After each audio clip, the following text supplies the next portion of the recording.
Let me start, however, by talking about September 11th and our reaction to September 11th. I had spent most of my career as a prosecutor, which meant investigating and prosecuting crimes such as public corruption, white-collar crime, frauds, narcotics cases, civil rights abuses, and violent criminal cases. And fully expected when I took over the Bureau before September 11th to spend my time doing that kind of work. September 11th changed all that, quite obviously, and the trajectory of the Bureau changed dramatically as a result of September 11th. For me, certainly on the day it occurred, I can remember part of it, and some of it is lost to memory. But we saw the first plane go into the, somebody came into my office, I was getting briefed on another terrorism case, and they said a plane had struck one of the Twin Towers in New York. And you look outside, it's a beautiful day. Everybody immediately thought that a pilot got off track, but you could not understand how on such a beautiful day a pilot could get so off track. In a short period of time after that, the second plane went into the Twin Towers, and shortly after that, the plane went into the Pentagon. And we knew pretty much at that point in time that it was a terrorist attack. One of the memories that does stay with me is after the first couple of attacks on the Twin Towers and the Pentagon, we went down to what we call our special operations room. 5 or 6 of us, I, my deputy, and 2 or 3 others. We're sitting in the room and we had an FAA feed from the Aviation Administration into the room. And so 3 planes had gone in, and there was a 4th that we knew had been hijacked that was on its way to Washington, D.C. And we'd hear the FAA announcer saying, hijacked planes on its way to D.C. 100 miles out. He'd wait a few minutes and then they'd come across again, say, hijacked plane now 75 miles out. And so it was somewhat surreal sitting there waiting to see where that plane, or what object that plane was going to attack. We thought it was probably the Capitol or the White House. It could have been FBI, but ultimately that's the plane that went into the fields of Pennsylvania. And so on that day, at that point in time, we knew we had at least 4 planes down. There was substantial intelligence that there was potential for a follow-on attack. And the greatest and the biggest issue that had to be resolved on that day immediately was, do you put other planes up in the air? In the wake of September 11th, in the wake of the attacks, all planes had been grounded in the United States, and all planes inbound to the United States been turned away or sent to Canada or elsewhere. And ultimately, on that evening, the decision was made to go ahead and put the planes up in the air not without some trepidation as to what would happen. Did get a call from the president that day who said, it was early in the afternoon, said, we'll find him and we'll bring him to justice. It goes without saying. But for me, probably the biggest shift came when 2 or 3 days later when I had my first briefing of President Bush in the Oval Office, first briefing as director, and I prepared for it. He wanted to know what was happening.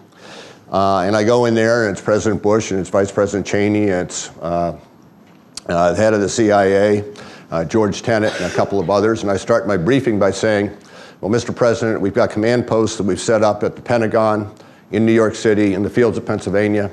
We started to identify the hijackers by identifying the seat numbers they were occupying. And I get 2 or 3 minutes into it, and the president says, Bob, stop. He says, what you're doing in terms of identifying and trying to identify the individuals responsible and bring them to justice is what I expect the FBI to be doing. But my question to you today is, what is the FBI doing to prevent the next terrorist attack? What is the FBI doing to prevent the next terrorist attack? And that is a substantially different mission than investigating a case after the fact and bringing people to justice. And as a result of that, a number of changes had to be made at the Bureau. The first is prioritization. A little bit of background on the Bureau. Most of you I know have seen the television programs and the movies and the like. I'm often asked about what I think about them, and my response is I don't know much about them because I generally don't watch them. It's like taking work home. But in any event, you know something about the Bureau from television. been around for more than 100 years, has responsibility for federal investigation of many crimes. Most crimes we have jurisdiction over. On September 11th, we had approximately 27,000 employees. We had 12,000 agents and 1,000 analysts. First thing we had to do was prioritize and establish priorities for the organization. And the three top priorities were terrorism, counterterrorism, secondly, counter-espionage, counterintelligence, preventing our secrets being stolen by other countries, and thirdly, preparing for and preventing cyber attacks. On the criminal side, it was public corruption and civil rights. People ask, why do you focus on that? It's because if the FBI does not focus on those cases, they do not get investigated. And we think very strongly that that is an area that always needs to be supplied to the extent that it remains an issue, and daily it does remain an issue. Transnational international organized crime is the third criminal priority. The fourth is white-collar crime. We had then Health South, WorldCom, Enron, a number of large white-collar criminal cases. And lastly, homicide, not homicides necessarily, but violent crime on the criminal side. Violent crime because I spent part of my career prosecuting homicide cases and had some experience with the impact on neighborhoods and communities by rampant violent crime, particularly homicides, and believe that even though it's not our primary mission, to the extent that we can support state and local law enforcement in addressing that, we should. Two other items were important. One was the partnerships we had to develop with state and local law enforcement. The FBI had a reputation for arrogance, coming into a case at the end of the investigation before the press conference, taking the credit away from state and local law enforcement, and that reputation does not trigger the kind of partnerships we needed in order to address terrorism. And lastly, everyone in the Bureau needed to be facile understanding of information technology. You cannot, in this day and age, be so far behind that there are others, including the bad guys, who are well ahead of you. We have 56 field offices around the country, and they're run by special agents in charge. We have approximately 400 satellite offices around the country. Every community is covered by an FBI office. We have more than 60 offices overseas and embassies now, and for that reason, we have the capability of conducting investigations pretty much around the world.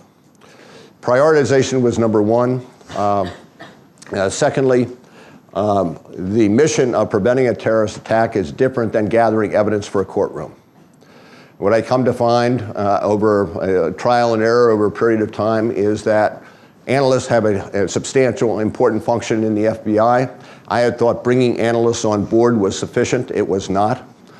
What you have to do is change your thinking about how you do your work, and by that I mean we went from a process of measuring our success by the number of arrests, indictments, and convictions, but that actually does not tell you what you're doing against a particular threat.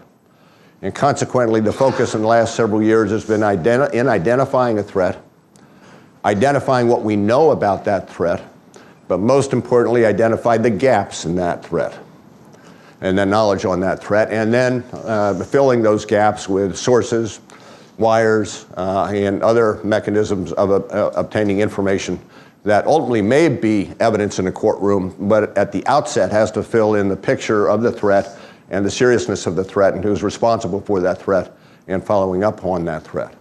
We went from 1,000 analysts now to 3,000 analysts, and we are still educating that workforce and integrating that workforce into the Bureau.